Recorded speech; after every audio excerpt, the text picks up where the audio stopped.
Es una presentación de Enkel Group y Arboreal, promotores en el desarrollo de la construcción con madera en el Uruguay, y BBVA para su programa de puntos en sus tarjetas de crédito. ¿Ustedes saben a dónde va a parar la mayoría de los residuos que se generan por día en los hogares, en las empresas, en la industria? ¿Son conscientes de los problemas ambientales que se producen por el mal manejo de la disposición final de los residuos?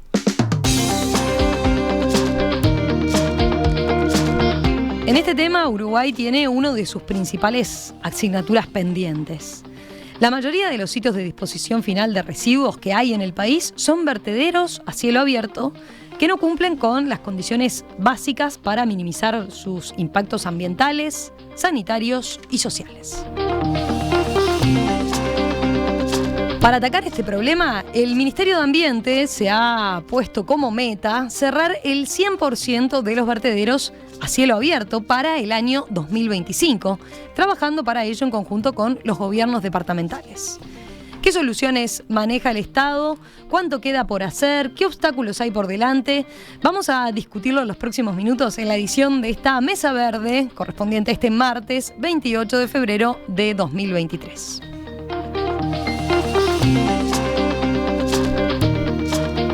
Vamos a los invitados, voy a presentarlos. Jorge Alsina, ingeniero civil, coordinador técnico del Departamento de Desarrollo Ambiental de la Intendencia de Montevideo.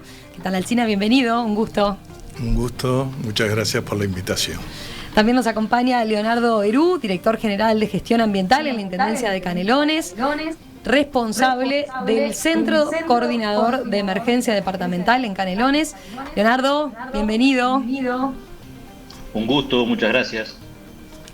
También nos acompaña Luis Horta, ingeniero ambiental, gerente de desarrollo de negocios y medio ambiente de la empresa Teima Ambiental. Luis, bienvenido. Bueno, muchas gracias. Buenos días a todos. Y Marisol Mayo, ingeniera química, gerente del área de información, planificación y calidad ambiental de la Dirección de Evaluación y Planificación Ambiental del Ministerio de Ambiente. Marisol, bienvenida nuevamente, un gusto. Un gusto, muchas gracias por la invitación. Empecemos, si les parece, a ver, con una explicación más bien técnica, ¿no? Que capaz que no todos tenemos presentes. Hay dos formas, en Uruguay existen dos formas para realizar lo que es la disposición final de residuos. Están los vertederos a cielo abierto y están los rellenos sanitarios. ¿Qué diferencias hay entre estas dos formas? Marisol, a ver. Dale, Marisol. Arrancamos un poquito... entendiendo que esto no es un problema solo del Uruguay, que es un problema que se da en toda América Latina, hay de alguna forma un retraso en las condiciones ambientales que tiene la gestión de residuos. Más de la tercera parte de los residuos en América Latina y el Caribe terminan en vertederos a cielo abierto.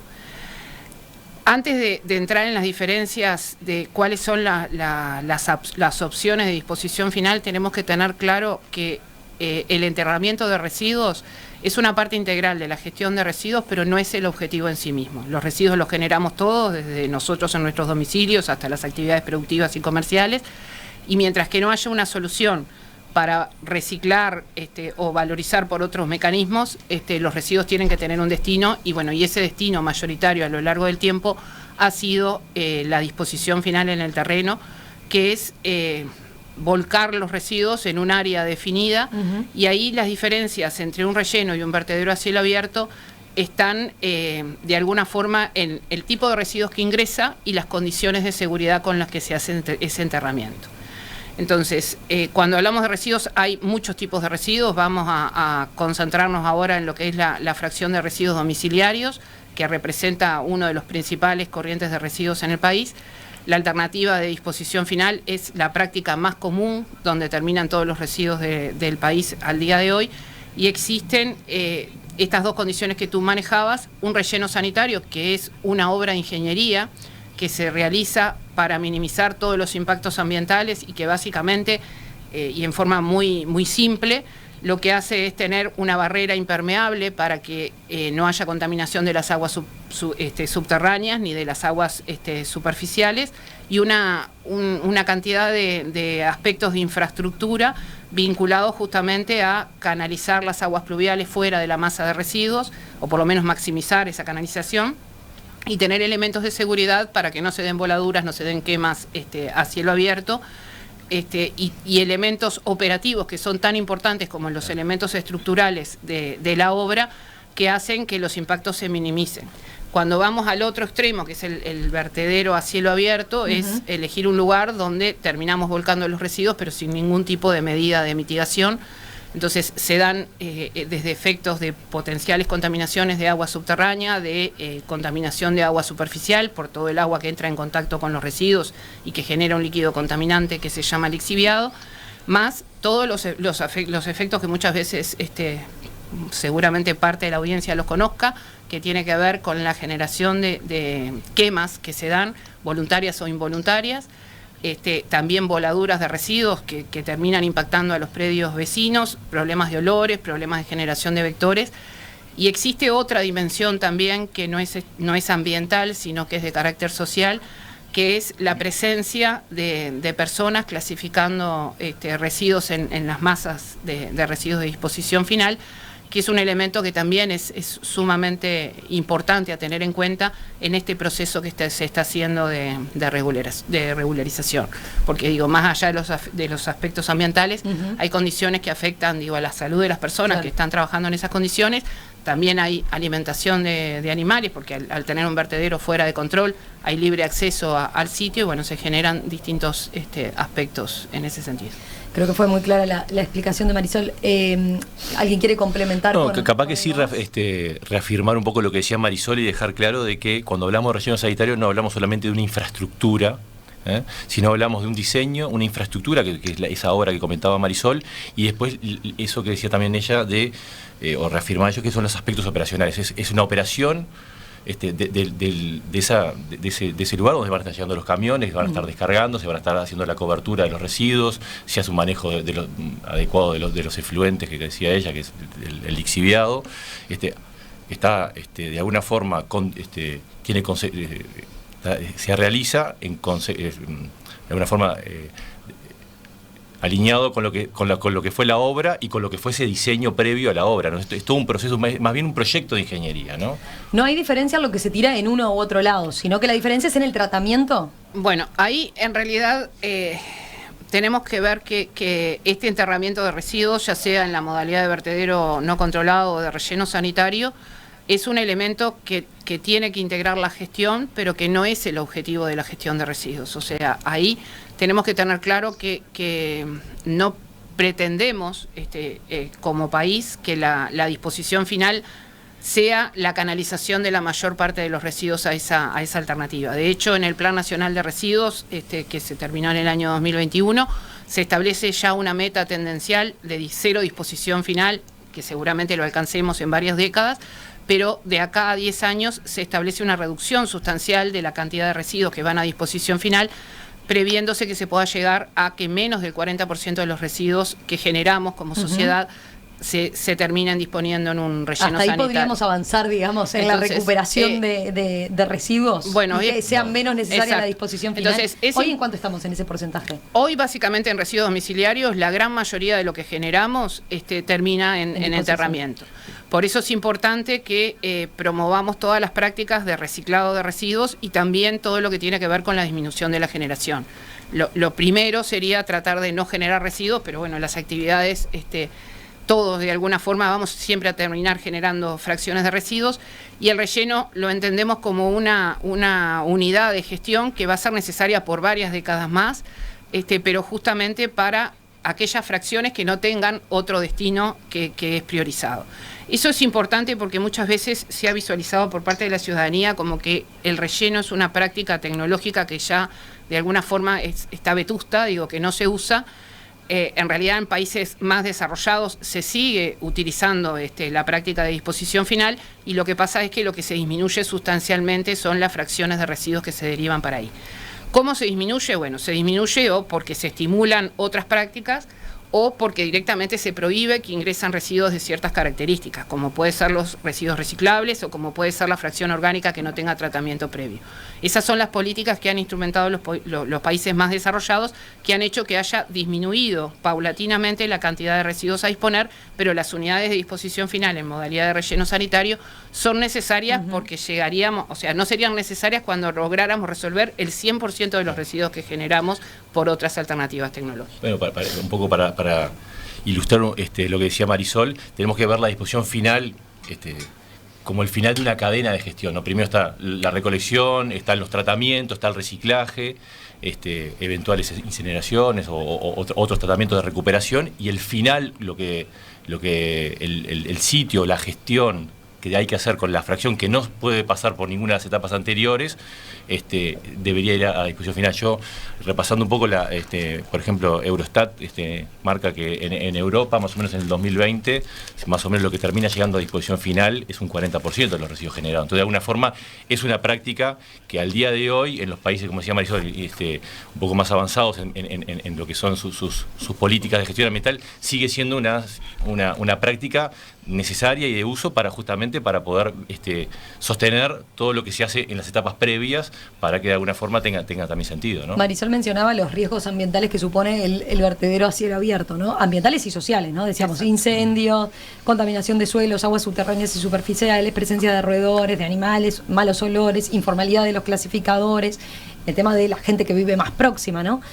¿Cuánto de esos riesgos ambientales entonces se logran contener, neutralizar o por lo menos reducir con el relleno sanitario?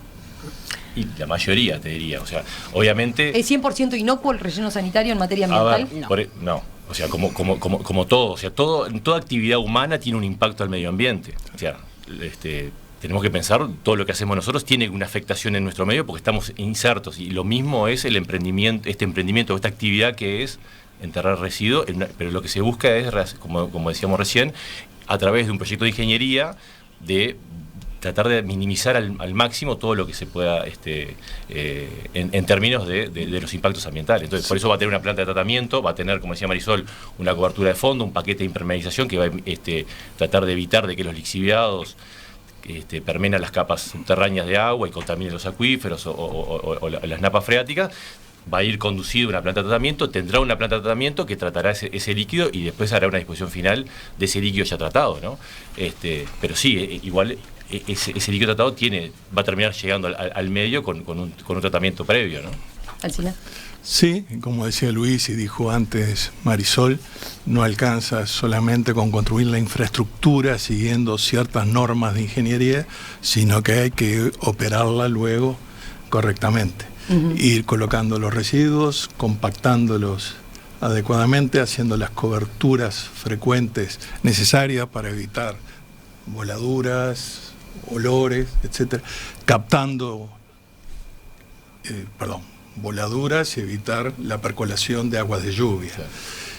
También es necesario captar los lixiviados y llevarlos a la planta de tratamiento, captar el biogás, el relleno es un reactor. Está manejando cosas que capaz que no tenemos, los oyentes no tienen presente, ¿no? Bueno, el lixiviado, ¿qué es lo que genera? Hay que capturarlo, digamos, captarlo todo y llevarlo a una planta específica de tratamiento. El lixiviado es un líquido muy contaminante, un color muy oscuro, ¿no? Realmente, cuando uno ve el lixiviado... Sí, bien desagradable. Nos pasa a veces en la basura nuestra que... Impacta, es lo mismo que vemos en la bolsa de basura en nuestros domicilios cuando sí, chorrea. Pero es un color oscuro, etcétera. Bueno, y hay que captar también el biogás ese que se genera y bueno, se genera biogás de alguna forma. Ahí capaz que Alcina... vale la pena aclarar para los oyentes que en el caso de residuos domiciliarios, el relleno sanitario es a la vez un enterramiento de residuos de la fracción que no tiene los procesos de degradación biológica y un reactor, o sea, un tratamiento para la fracción orgánica. Nuestros residuos domiciliarios están constituidos básicamente casi en el entorno del 40% de materia orgánica biodegradable. Entonces, esa fracción de residuos va a entrar en un proceso de degradación biológica en condiciones anóxicas, ese proceso es anaerobio, y ese proceso de degradación es el que genera parte agua con estas características que decía el SINA, que se llama lixiviado, y parte genera el proceso de oxidación biológica, un gas que se llama biogás, que está constituido principalmente por metano, que es un combustible. Y gas de efecto invernadero. Y un gas de efecto invernadero. O sea, no solamente en el relleno se entierra, sino que se trata. No, y de hecho, bueno, eso quizá si vamos a hablar después del caso Montevideo concreto, sí, que tenemos varios módulos que han operado al principio como simple vertedero. Actualmente se llegó a la operación como relleno sanitario, pero después hay toda una gama intermedia de situaciones, de vertedero controlado, etcétera. Bueno, por ejemplo, lo que llamamos módulo 6-7, usina 6, cerrado desde el año 2005, continuamente se le va midiendo el asentamiento de la masa de residuos que se produce por compactación y porque si sigue habiendo un proceso de degradación de esa materia orgánica, y bueno, la pila de residuos ha descendido 5 o 6 metros de altura. Por eso interesante. Ahora volvemos a eso. Complementándolo, esto que estábamos comentando del biogás, también los rellenos sanitarios a nivel del mundo, y tenemos una experiencia tanto en Montevideo como en Maldonado, acá en Uruguay, donde el relleno sanitario genera, o sea, ese biogás puede ser quemado en determinadas condiciones en motores para poder generar energía eléctrica. Entonces, de alguna forma hay una recuperación, lo decía Marisol, ese ver al relleno sanitario como un reactor anaerobio permite obtener ese biogás, hacer un pequeño tratamiento y generar energía. Entonces, el relleno sanitario también tiene una connotación de un lugar donde se puede recuperar algo de energía. Obviamente no es tan eficiente como otras unidades que funcionan en otras partes del mundo, pero sí puede estar asociado a un aprovechamiento de la energía. No es que todo se entierra y de alguna forma queda ahí tapado, ¿no? ¿Qué vida útil tiene el relleno sanitario?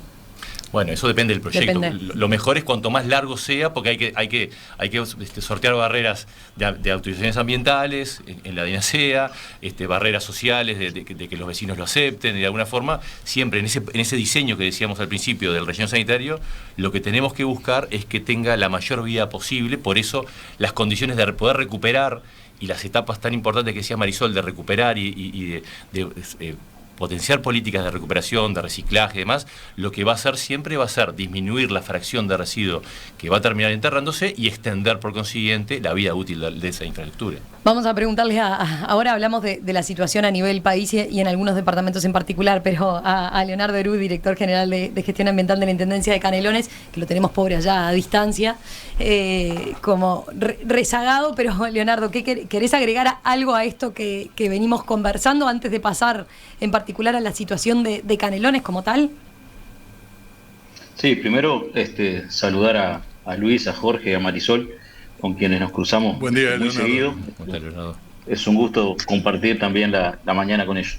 No, me gustaría desarrollar brevemente algo que planteó Marisol, que tiene que ver con este objetivo de que podamos avanzar en una mejor estrategia para resolver la disposición final, pero ese no debe ser el centro, por lo menos el único objetivo ni el principal objetivo. Yo voy a poner 5 aspectos que me parece clave. La primera, tenemos que tener reglas de juego y lineamientos concretos. Entonces, a nivel nacional se aprobó sobre fines del periodo anterior la Ley Nacional de Residuos, creo que fue muy importante para que podamos avanzar con objetivos claros y con reglas de juego claras. Nosotros en el 2017, en Canelones, en una sintonía bastante fuerte con los contenidos de la Ley Nacional, aprobamos una nueva ordenanza de limpieza y gestión de residuos. Y para nosotros fue muy importante ese paso, porque nos permitió ordenar los lineamientos, los objetivos y traducir las reglas de juego concretas a nivel departamental a través de normativa departamental. Segundo, lo que hoy exige el Ministerio, que nosotros lo tenemos aprobado del 2019, que es un plan de gestión de residuos. Tenemos que lograr de que más allá de que quienes asuman tareas de gobierno, haya un plan concreto con objetivos de corto, mediano y largo plazo. Sin estos planes es muy difícil avanzar en cualquiera de estos objetivos. Bueno, nosotros en todo caso podemos desarrollar después los contenidos principales del plan de Canelones. Después hay un segundo aspecto que es lo que la población ve, ¿no? Que tiene que ver con la limpieza pública. La población generalmente el primer acercamiento que tiene a los residuos es con los residuos que genera en su casa o con cómo ve su entorno, la ciudad o el barrio donde vive.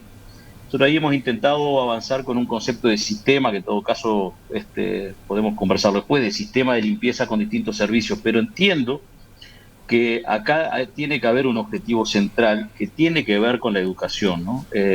Nosotros tenemos que lograr no solamente involucrar a la población en los objetivos de limpieza, que es lo primero que se ve, lo primero que siente, que percibe, sino también tenemos que involucrar a la población en esto de generar cada vez menos residuos.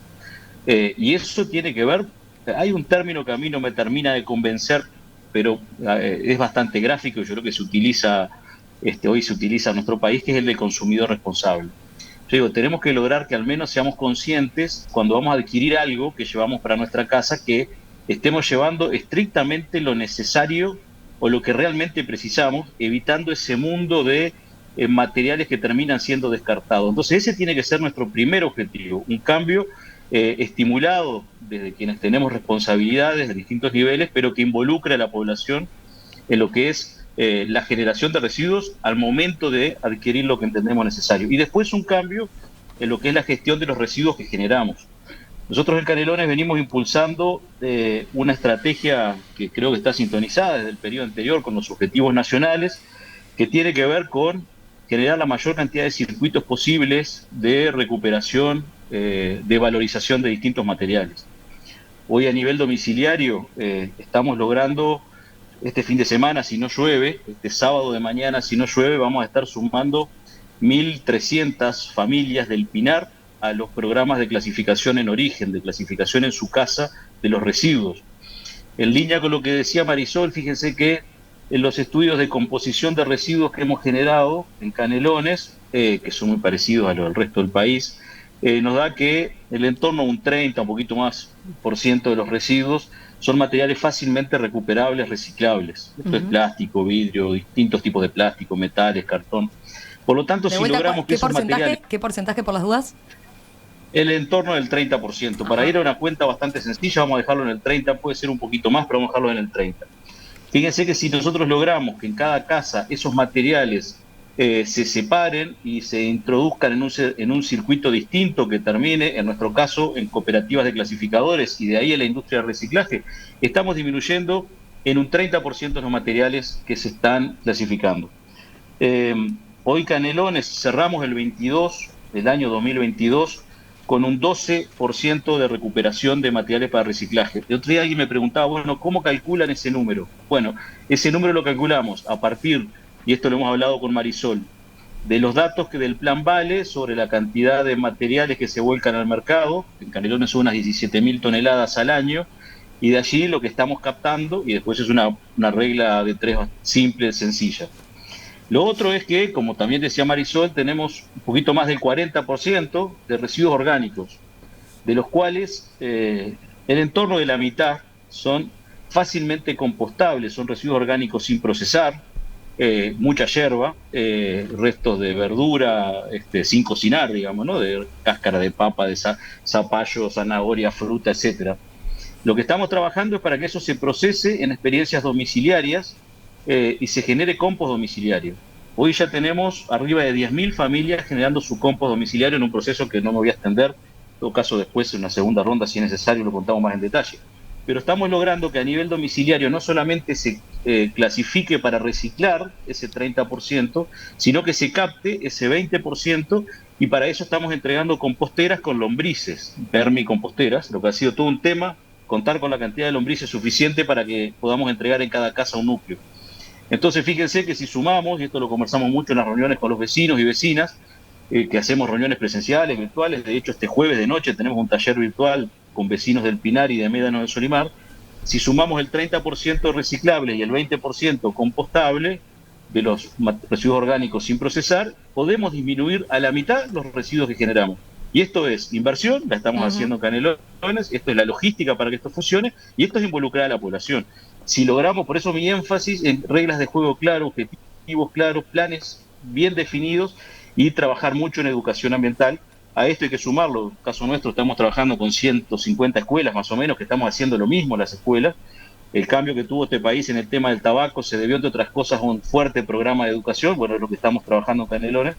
Y bueno, el objetivo es alinearnos con los objetivos nacionales de que a disposición final llegue cada vez menos residuos y para eso generar distintos circuitos de clasificación en origen, especialmente a nivel domiciliario. Ahí lo que señala Eru de alguna forma nos permite cerrar como o volver a el arranque, ¿no?, de lo que decíamos de la disposición final. Él contaba todo el relato de ese previo, de todo lo que se puede hacer entonces en la previa antes de llegar a esa cadena previa que comentábamos al principio. La Mesa Verde es una presentación de Enkel Group y Arboreal, promotores en el desarrollo de la construcción con madera en el Uruguay, y BBVA para su programa de puntos en sus tarjetas de crédito. ¿Ustedes son conscientes de los problemas ambientales que se producen por el mal manejo de la disposición final de los residuos? La mayoría de los sitios donde se vierte basura en Uruguay no cumple con las condiciones básicas para minimizar sus impactos ambientales, sanitarios y sociales. ¿Qué soluciones se manejan en el Estado para solucionar este problema? ¿Cuánto queda por hacer? ¿Qué obstáculos se enfrentan? Este es el tema que hoy estamos abordando en una nueva edición de La Mesa Verde. ¿Con quiénes estamos? Con Jorge Alsina, ingeniero civil, coordinador técnico del Departamento de Desarrollo Ambiental de la Intendencia de Montevideo. Leonardo Herú, director general de Gestión Ambiental en la Intendencia de Canelones. Luis Horta, ingeniero ambiental, gerente de Desarrollo de Negocios y Medio Ambiente de la empresa Teima Ambiental. Y Marisol Mayo, ingeniera química, gerenta del área de Información, Planificación y Calidad Ambiental de la Dirección Nacional de Evaluación y Calidad Ambiental. Habiendo hecho todas las explicaciones técnicas, digamos, ahora estamos bien parados en la cancha para entender de qué estamos hablando en un caso, en el otro, de qué es lo que se puede hacer en la previa y qué es lo que llega y cómo se hace ese manejo de los residuos una vez que llegan a disposición final, ¿verdad? ¿Cuál dirían que es el panorama en Uruguay respecto a disposición final? La mayoría es todavía vertedero a cielo abierto. Sí, pero a ver, capaz que estaría bueno comentar de que es la mayoría de los sitios, no la mayoría de las toneladas. O sea, que eso es interesante ver. O sea, Montevideo, ahora capaz que lo puede comentar mejor Jorge. Se capta mucho más de... Claro, o sea, el destino de la mayoría de los residuos que se generan en el país, que es en la zona metropolitana, tiene una solución adecuada en el relleno sanitario de Montevideo, que ha operado, ya viene operando como relleno sanitario hace unos años. Capaz que cuando decimos la mayoría de los sitios de disposición final en el interior del país sí son vertederos a cielo abierto, con una cantidad de problemas como comentábamos al principio, pero son sitios de disposición final donde van pocas toneladas en comparación con lo que, por ejemplo, es la situación de Montevideo. Entonces, de alguna forma hay que poder... Queda mucho por hacer, pero... Queda mucho por hacer, muy atomizado, con muchas situaciones particulares en cada uno de los departamentos y cada una de las intendencias, pero bueno, podemos decir de que, no sé, más de la mitad de los residuos en Uruguay terminan disponiéndose en un relleno sanitario, por ejemplo, en Montevideo, ¿no? Igual... como dice Luis, o sea, sí es cierto, digo que si lo miramos en cantidad de residuos, el 65% de la generación de residuos hoy va a una disposición final en modalidad de relleno sanitario, porque entró Montevideo con la autorización ambiental hace poquito. Hoy tenemos 6 sitios solo en todo el país con autorización ambiental, que es Montevideo, Rocha, Paso de los Toros, Florida, Maldonado y Freiventos. El resto de los sitios no cuentan con autorización y no cuentan porque tienen deficiencias desde el punto de vista ambiental. Les falta, para que se entienda, les falta para llegar a ese relleno sanitario. Lo que hacen es... La mayor parte de esos sitios fueron lugares que se seleccionaron por las intendencias para iniciar el volcado de residuos que no tienen la infraestructura básica como para mitigar los impactos. Entonces, estamos hablando de más de 60 lugares de disposición final distribuidos en el territorio, que si bien desde el punto de vista de la masa de residuos representan menos del 40% de la cantidad de residuos, es en la distribución del territorio y en los impactos que hace a las áreas que están en el entorno muy significativo. Hay un retraso muy grande en esta materia, o sea, la disposición final siempre fue como lo último que se atendió por parte de las intendencias y se priorizó todo el aspecto vinculado a recolección y transporte. Yo les iba a preguntar eso, si tenían alguna hipótesis de por qué en el interior se ha avanzado poco en este tema y si no hubo cierta decida del Estado en cuanto a la existencia de estos vertederos no autorizados o que no cuentan con las condiciones óptimas o trabajar para esas condiciones óptimas lo más posible. Son múltiples las causas, en parte hoy también creo que Luis lo mencionaba, o sea, lo principal que se ve es la limpieza de la ciudad. Hace unos cuantos años atrás, la mayor parte de los pobladores, digamos, quizá ni siquiera se cuestionaba qué pasaba con los residuos después que lo levantaba el camión. Hoy, por suerte, la conciencia de la población es mucho mayor. Capaz que no vemos el vertedero, no lo vemos esa disposición o sea, lo final, ve la gente que está cerca, pero claro. después el resto de la gente ni siquiera se cuestiona qué pasa políticamente con los no es una cosa que lo levanta, el ciudadano ponga tanta presión. Exacto. ¿No? Y eso es parte de las causas por qué, digo, fue como el último oreján del tarro donde se tomó. Desde el punto de vista ambiental, este tema viene poniéndose por nuestro ministerio con mucho énfasis.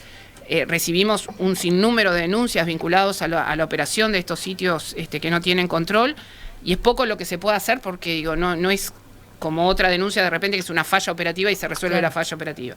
Acá hay un tema estructural de fondo, que es lo que estamos trabajando con todas las intendencias para regularizar. La ley estableció la obligatoriedad de que solo van a poder operar los sitios de disposición final que cuenten con autorización ambiental, y eso significa que solo van a poder operar aquellos sitios que tengan las condiciones para mitigar los impactos ambientales. ¿Eso para qué fecha?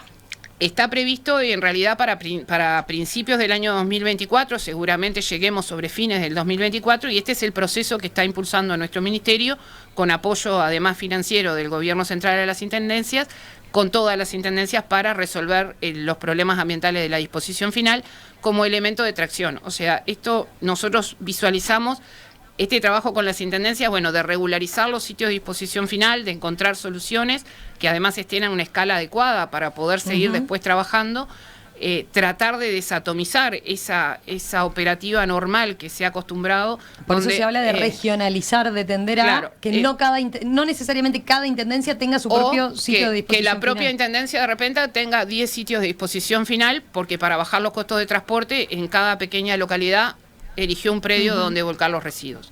Entonces estamos trabajando fuerte a la interna de las intendencias para tratar de centralizar la disposición final. Obviamente eso va a generar una mayor escala que va a permitir, digo, mejoras de condiciones tecnológicas en los sitios.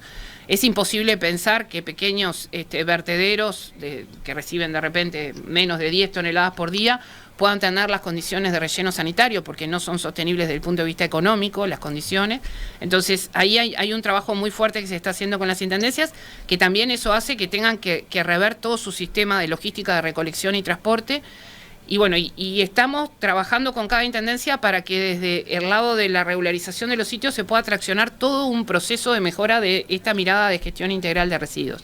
Mejorar el sitio va a permitir, si bien es la escala jerárquica última, va a permitir a través de eso poder resolver situaciones, digo, en toda la cadena de valor de residuos. Y eso es lo que todos tenemos que visualizar, que es un trabajo, que es un proceso, o sea, se va a dar con fuerza en el 2023 y 2024.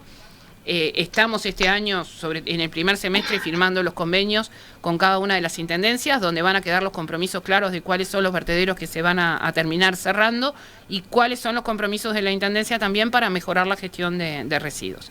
¿Vamos a pasar toda la disposición final a relleno sanitario en 2 años? No, seguramente no, y haya algunas instancias que todavía tengamos que mejorar en un futuro cercano, y manejemos algunos vertederos controlados que se le mejoren las condiciones operativas para que los impactos ambientales puedan disminuirse con previsiones después en un futuro. Hay una sostenibilidad económica atrás de esto que también es parte de lo que se tiene que trabajar. Luis, creo que quería agregar algo antes de pasar a la experiencia de Montevideo, de ese pasaje, ¿no? De cómo ir de un punto al otro. A ver. No, complementando lo que dice Marisol, creo que también ahí hablo de como parte del sector privado. Nosotros podemos dar, las empresas que hacemos gestión de residuos y trabajamos para las intendencias, siempre dejando en claro que la responsabilidad de la gestión y está enmarcada dentro de lo que los gobiernos departamentales tienen que llevar adelante, pero ahí nosotros también, las empresas privadas, tenemos o podemos jugar un rol de poder asistir a los gobiernos departamentales para poder desarrollar esas operaciones que dice Marisol, para tendientes a cerrar los vertederos, a abrir nuevos sitios de disposición final, aportar no solamente en la parte operativa, sino también en la parte de financiación de esas obras, o de esas gestiones. En el mundo normalmente ese tipo de proyectos las municipalidades también los terminan gestionando a través de privados, con financiación privada o con financiación mixta. Entonces de alguna forma también son aspectos que se abren o quedan como disponibilizados en el marco de esta nueva política que desde el Ministerio se está impulsando, ¿no? Ahora volvemos sobre ese punto para ver las experiencias que están haciendo desde Tema Ambiental. Nos quedaba Alcina, a ver, en Montevideo decíamos, no es que de la noche a la mañana se pasó de una cosa a la otra, ¿no? De un vertedero a cielo abierto a un sitio de disposición final con relleno sanitario. ¿Cómo fue ese pasaje? ¿Tuvo distintas etapas? ¿Se fue mejorando de alguna manera?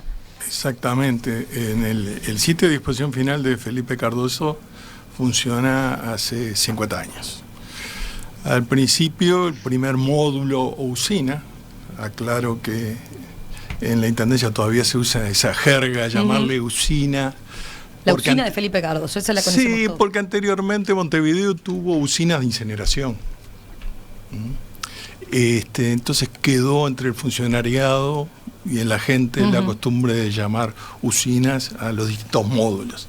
El primero fue el módulo 5 que tuvo en Felipe Cardoso, que funcionó en la década del 70 y del 80, y era simplemente, me cuenta la gente que trabajó allí, venían con máquinas, retiraban la cobertura vegetal, mejoraban un poco la topografía para poder circular con los camiones, vertían los residuos y los tapaban. O simplemente se usaban viejas canteras de las que antiguamente se había extraído material de ladrilleras de las zonas para verter los residuos. Eso era todo el proceso. Eso fue hasta 1990.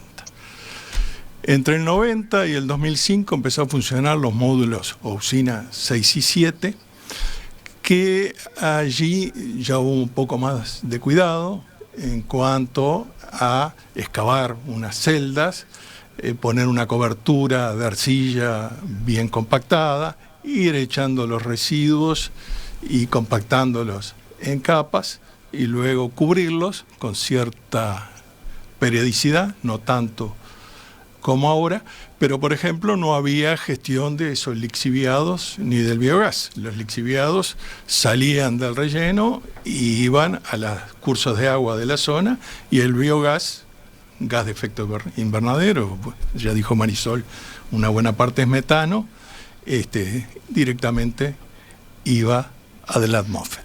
Esas usinas 6 y 7 funcionaron, se cerraron exactamente en enero del 2006. Ahí empezó a funcionar lo que es el módulo 8, que tiene varias celdas, es operativo al día de hoy, que se construyó en etapas. El módulo 8 fue una gran mejora, ya tuvo una membrana de PVC de 1,5 milímetros, cubierta por una capa de arcilla, bien compactada de 60 centímetros, para tratar que esos lixiviados no pasaran a las napas subterráneas. Y bueno, se mejoró en muchos aspectos operativos, sobre todo en la compactación, que después voy a hablar un poquito de eso, lo que cuesta. Actualmente acabamos de terminar de construir 2 nuevas celdas de ampliación del módulo 8. Las celdas se llamaron A, B, C, D. Las EF son las 2 nuevas, se construyeron el año pasado, se terminaron de construir en diciembre del 2022. Esas celdas ya llevan por lo menos 50 centímetros de arcilla, según los cateos realizados hay 90 centímetros de arcilla. Luego llevan 4 capas de distintas membranas y luego una nueva capa de arcilla de 30 centímetros, bien compactada para protección mecánica cuando circulan equipos, camiones, y no vayan a romper esas capas sintéticas. Sobre esa última capa de arcilla se echan los residuos, bueno, y hay toda una red de drenes que van retirando el lixiviado para llevarlo a la planta de tratamiento, y captaciones verticales o inclinadas con las que se extrae el biogás y se quema en el caso de Montevideo. Yo decía el tema de la compactación de los residuos y las tapadas. Es una cosa que Dinasea hace mucho hincapié y ha puesto en los permisos ambientales cláusulas al respecto. Montevideo tiene 4 máquinas compactadoras introducidas en los últimos años, que son unos equipos que a mí siempre me sorprendieron, ¿no? Son de 32 toneladas pesa cada equipo, son especiales para ir compactando los residuos, tienen una gran potencia, es increíble, pero gastan 50 litros de gasoil por hora si funcionan en plano, si funcionan compactando taludes, 70 litros de gasoil. Son máquinas que se acercan al $500,000 cada una.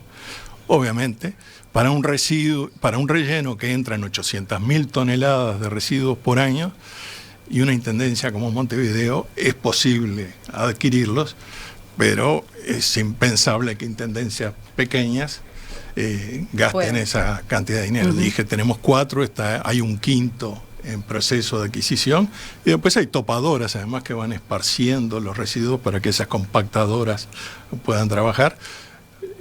Las últimas topadoras salieron un poquito menos que ese $500,000, pero no es tan lejos. O sea, el equipamiento es muy caro. No es barato operar un relleno. Tampoco construirlo. Las celdas A, B y C, de las primeras celdas anduvieron en $4 millones el costo de construcción. Digamos, $2 millones el costo cada una, si hablamos 4. Estas últimas 2 andan arriba de $3 millones el costo de construcción, que tiene todas esas capas que dije, 4 capas de membrana sintética, ¿no? Claro. Vamos ahora a la situación de Canelones. Allí la Intendencia se plantea hace años la construcción de un relleno sanitario en Cerro Mosquitos, ¿no?, cerca de la localidad de Soca. Y este proyecto le ha traído problemas, ¿no?, con los vecinos de la zona, que denunciaron que la obra, va a tener impactos ambientales sobre el terreno productivo directamente del departamento. ¿En qué está, Eru, esa iniciativa hoy en día? Es una pregunta casi que para Marisol, pero déjame comentarte 2 cosas que tienen que ver directamente con esto. Lo primero, si un objetivo que nos planteamos es disminuir la cantidad de residuos que generamos, o en este caso que llegan a los sitios de exposición final, tenemos que mejorar lo que son las políticas y las regulaciones a todos los niveles. Entonces, pongo un ejemplo. La ley de envases, que era de alguna manera la primera ley que buscó lograr este objetivo, que trabajó para lograr este objetivo, se aprobó en el 2004 y creo, me corregirá Marisol, creo que se terminó trabajando bajo esta ley en 7 departamentos.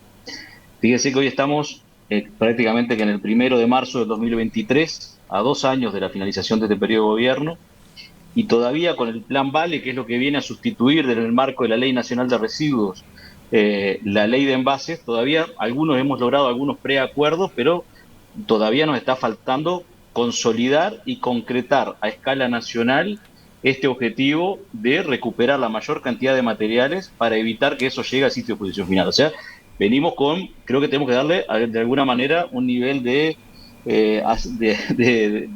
acelere a este tema importante. Segundo, en el periodo anterior, de la mano de la Ley Nacional de Residuos, se habían definido algunos recursos para la disposición final de residuos. En este periodo se cambió de alguna manera la lógica y surgen algunos fondos que anunció el ex ministro Peña, me acuerdo, yo estaba en esa reunión, de cerca de 17, 18 millones de dólares para apoyar a los gobiernos departamentales en distintas estrategias vinculadas a transferencia y o disposición final. Esto me corregirá Marisol. Yo quiero decir que para los gobiernos departamentales me tocó participar hace pocas horas en una reunión del Congreso de Intendentes de las áreas especializadas en el tema de residuos. Avanzar no solamente tiene que ver con incorporar la importancia del tema en este siglo, sino que tiene que ver también con destinar recursos. En realidad, mejorar la disposición final le implica, en promedio, me corregirán los 3 compañeros que están ahí, pasar de menos de $10 por tonelada que se gasta, y en algunos casos bastante menos, en el interior, o en todos los lugares que tienen trayectoria en nuestro país, a más de 20 y yo diría casi $30 por tonelada. Entonces, esto es un aumento notorio que, había una financiación prevista vinculada a la Ley Nacional de Residuos en el periodo anterior para estas cosas, para ayudar a estas cosas. Ahora hay un fondo que estamos viendo cómo se termina utilizando, pero creo que es fundamental. En Canelones lo que hemos hecho, y ahí también en un diálogo muy cercano con el equipo del Ministerio de hace años, y en particular con Marisol. Primero, Canelones tuvo la historia de tener un sitio de exposición final en cada localidad. Era como el sueño de tener un basurero propio. Y eso con el tiempo se fue transformando en un problema, en pasivos ambientales complicados y en algunos en sitios sensibles.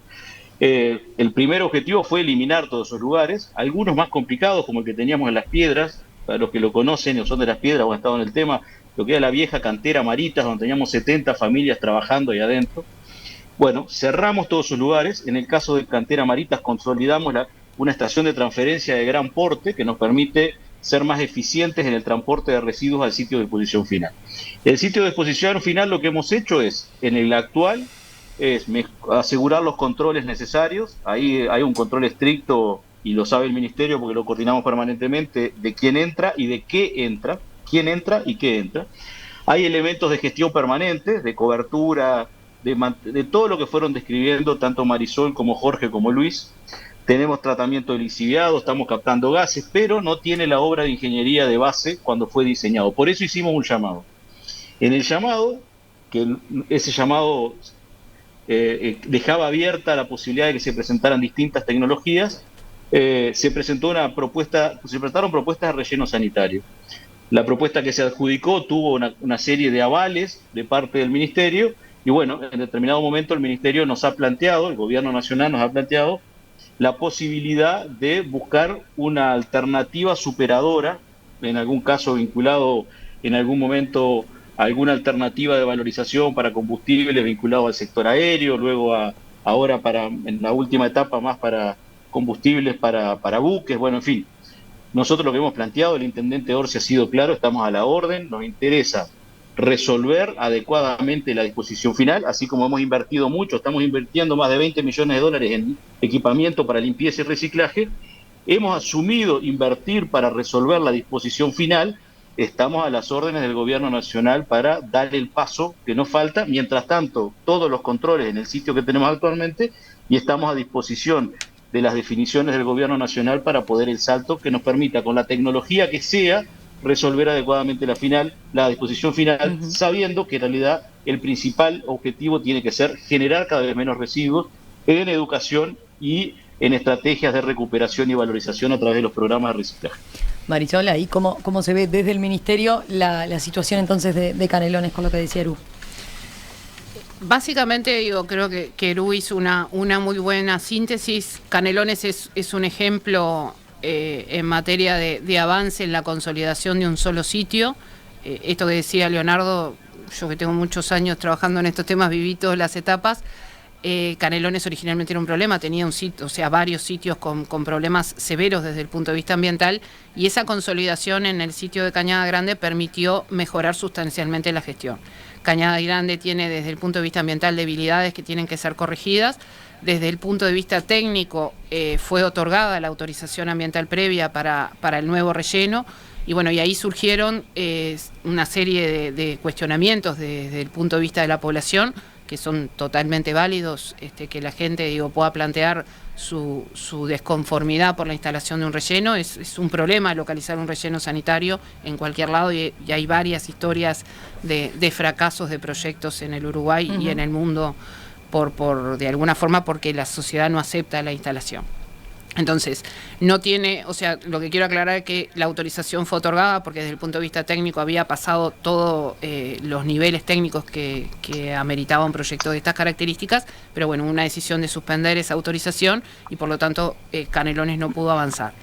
Estamos trabajando con la Intendencia Canelones en buscar una solución alternativa, que seguramente involucre algún cambio de localización, pero como decía Leo, ya con una solución superadora también desde el punto de vista de la gestión. Por ahora no podemos plantear más nada en concreto, pero esa es la idea, y bueno, si no habrá que buscar otra salida. La Mesa Verde es una presentación de Enkel Group y Arborial, promotores en el desarrollo de la construcción con madera en el Uruguay, y BBVA para su programa de puntos en sus tarjetas de crédito. Último bloque de esta Mesa Verde aquí en Perspectiva, en donde estamos hablando de la disposición final de residuos.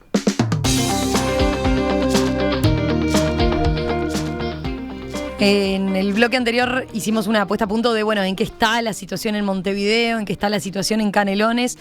Luis, nos quedaba por conocer la situación en algunas de las localidades del interior, por ejemplo en Fraiventos, ¿no? Porque allí la empresa Teima ya está participando en la construcción de rellenos sanitarios.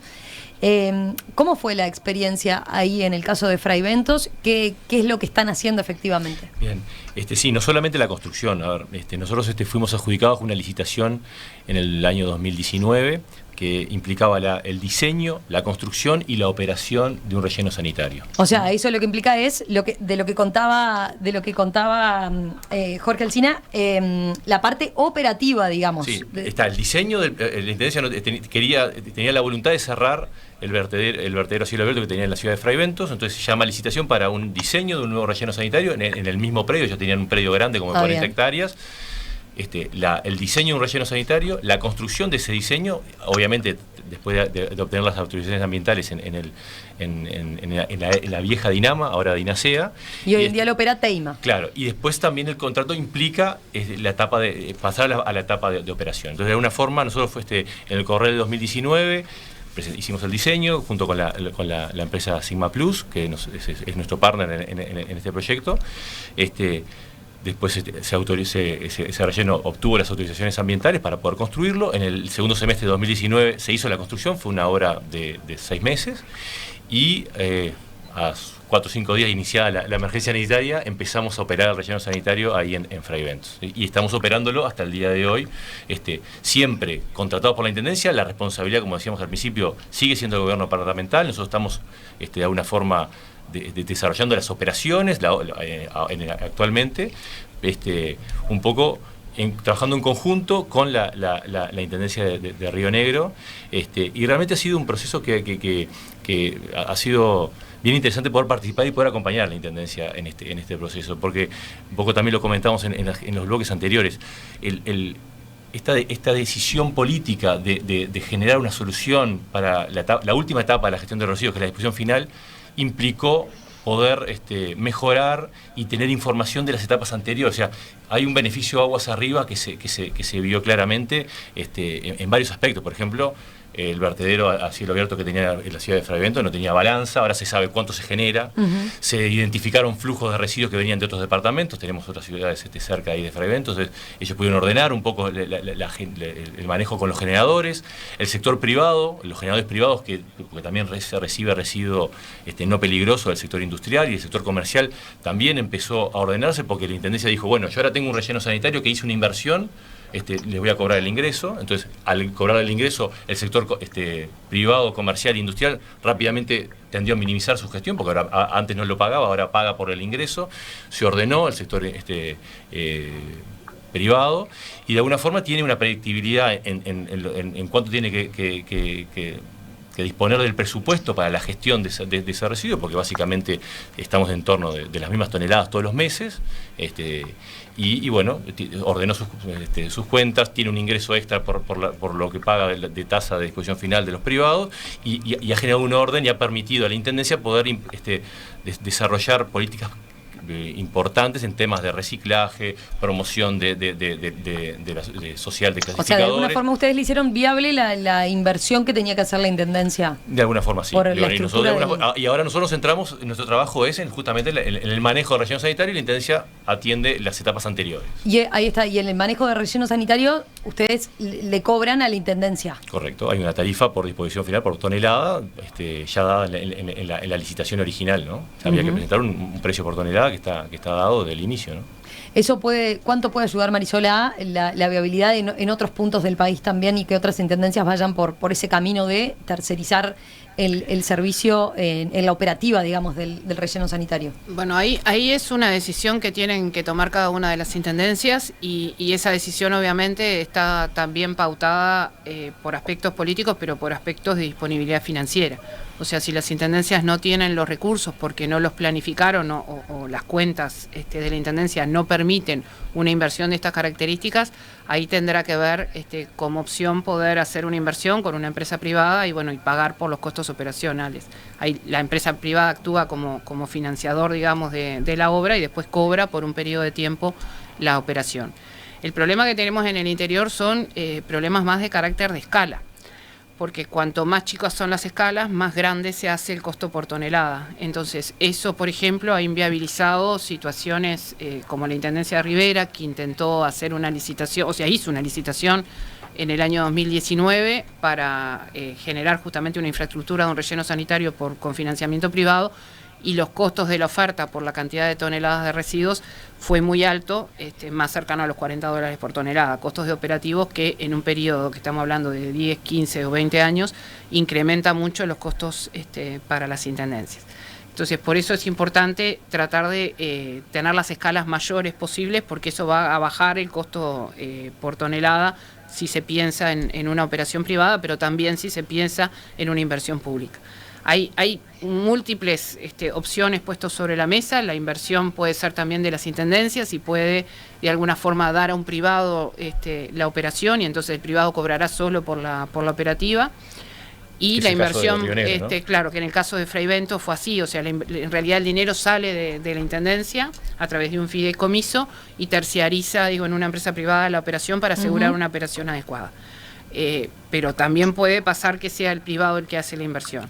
Y también puede pasar que la intendencia tenga disponibilidad financiera, haga la inversión y asuma una operación por parte de las intendencias con recursos humanos y maquinaria municipal, como es el caso de Montevideo, que recién contaba Jorge. O sea, eso depende un poco de cómo las intendencias tengan esas capacidades y los hayan planificado. La gran debilidad que tenemos es que muchas de las intendencias, en la previsión de sus presupuestos quinquenales, no incorporaron estos recursos, y hoy está una situación de que, que en algunos casos no se tiene disponibilidad financiera para hacer las obras que se deberían hacer. Y el Ministerio, por otro lado, tiene esa exigencia que les estableció. Por otro lado, la exigencia que ya está por ley desde el año 2019, debería haber hecho que las intendencias tuvieran esa previsión, pero esto es un proceso de varios años de aprendizajes mutuos. Estamos ahora tratando con cada intendencia de encontrar la mejor salida posible para que realmente al 2025 la situación de disposición final quede regularizada.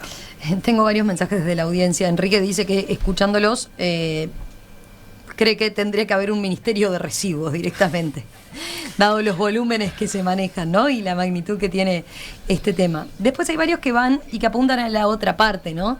Dicen, ¿vale la pena, seguir haciendo tanto esfuerzo o mejorando el tema de la disposición final, o hay que seguir cargando por el otro lado, ¿no? Por ejemplo, Gustavo dice, una de las patas complementarias pero fundamentales es hacer genuinamente responsables de la disposición final a las empresas que generan parte de los residuos a través de los embalajes de los productos masivos que venden, por ejemplo. Bueno, esa es una muy buena pregunta, pero que en realidad tiene un escenario mucho más amplio para visualizar. Si vale la pena hacer el esfuerzo para mejorar la disposición final, sí vale la pena, es imprescindible. O sea, nosotros no podemos pensar que el Uruguay al 2023 esté con las condiciones de disposición final que está hoy en el interior. O sea, si alguna parte de la audiencia, vive cerca de los sitios, me entenderá mejor, porque es como que uno visita esos lugares y dice, no, esto no es no estamos en Uruguay. Y en esto yo hablo no solo de los aspectos ambientales, sino también de esos aspectos sociales que hablábamos al principio, que realmente creo que tenemos que trabajar para que esas situaciones no existan más. Entonces, es necesario, por lo que decíamos también desde el principio, no es el objetivo la disposición final principal de la gestión de residuos, pero nos va a acompañar la disposición final por las próximas 2 décadas.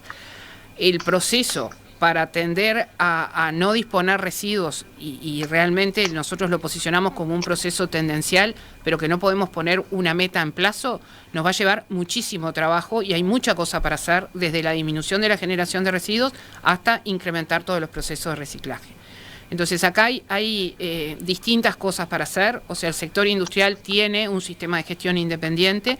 Hay sí parte de residuos de origen de la industria manufacturera que son similares a los residuos domiciliarios, que siguen ingresando a los sitios de disposición final, pero se separó toda la fracción de residuos peligrosos en otras alternativas tecnológicas y en otra unidad de disposición final.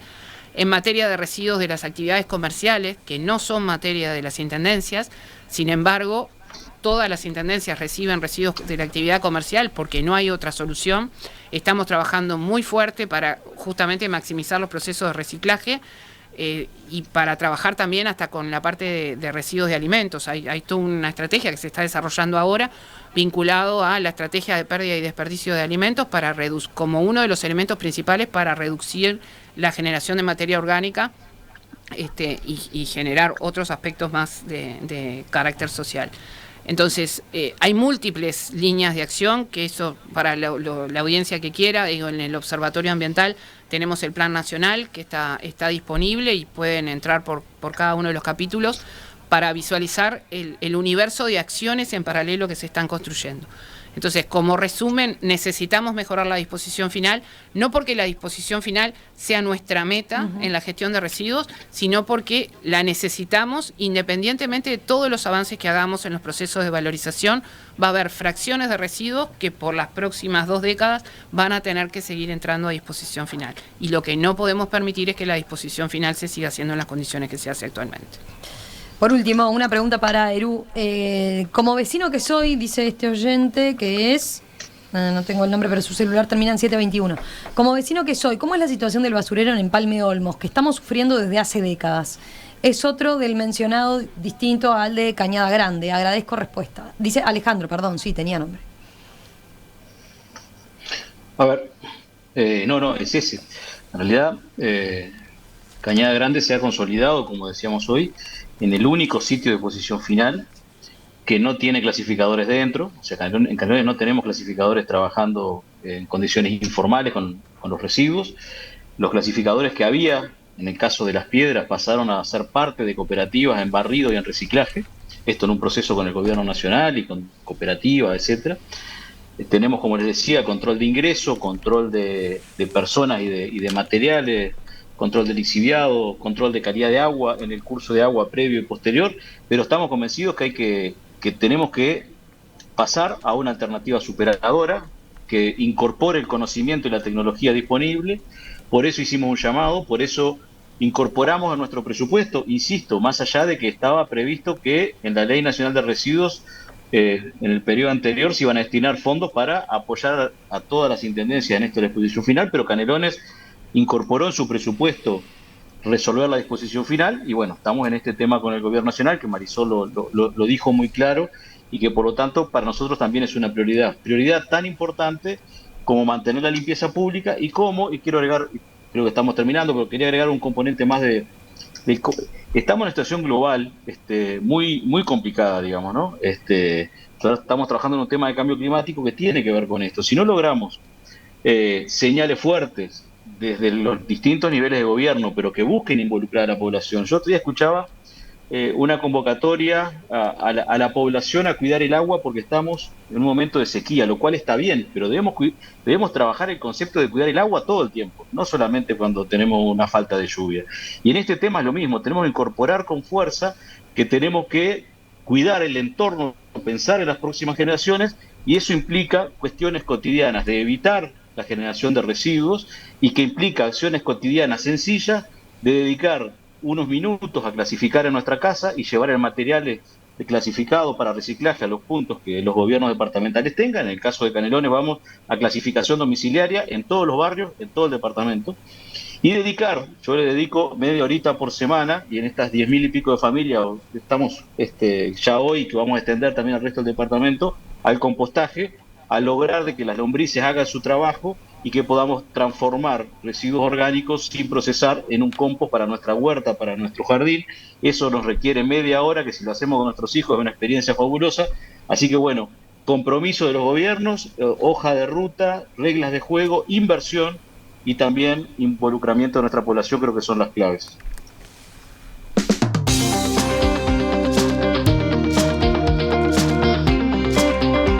Marisol Mayo, del Ministerio de Ambiente, Luis Horta, de Teima, Leonardo Herú, de la Intendencia de Canelones, Jorge Alsina, de la Intendencia de Montevideo. Gracias, gracias a los 4. La Mesa Verde fue una presentación de Enkel Group y Arborial, promotores en el desarrollo de la construcción con madera en el Uruguay, y BBVA para su programa de puntos en sus tarjetas de crédito.